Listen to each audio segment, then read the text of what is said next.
আজ থেকে প্রায় 1200 বছর আগের কথা। ইরাকের বাগদাদ তখন পৃথিবীর সবচেয়ে জ্ঞান সমৃদ্ধ শহর।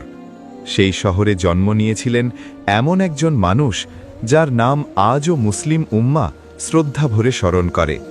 তার নাম ইমাম আহমদ ইবনে হাম্বল রাহিমাহুল্লাহ। 164 হিজরিতে বাগদাদে তার জন্ম। ছোটবেলাতেই বাবাকে হারিয়েছিলেন।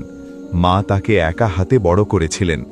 অভাবের মধ্যে বড় হয়েছিলেন, কিন্তু মায়ের একটাই স্বপ্ন ছিল, ছেলে ইলমের পথে চলবে, আল্লাহর দ্বীনের খেদমত করবে।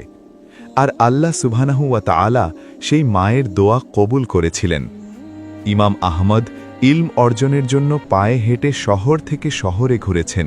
মক্কা, মদিনা, ইয়েমেন, কুফা, বসরা সর্বত্র তিনি হাদিস সংগ্রহ করেছেন। তার স্মৃতিশক্তি ছিল অবিশ্বাস্য। বলা হয় তিনি প্রায় 10 লক্ষ হাদিস মুখস্থ করেছিলেন। 10 লক্ষ!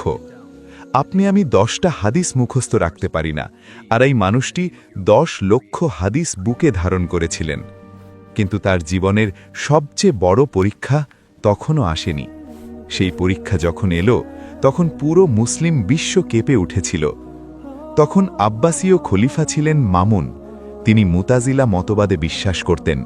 মুতাজিলারা বলতো কোরআন মাখলুক, অর্থাৎ সৃষ্ট বস্তু। নাউজুবিল্লাহ।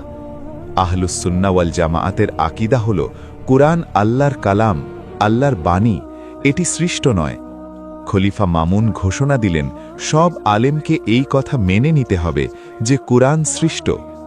যে মানবে না তাকে শাস্তি দেওয়া হবে।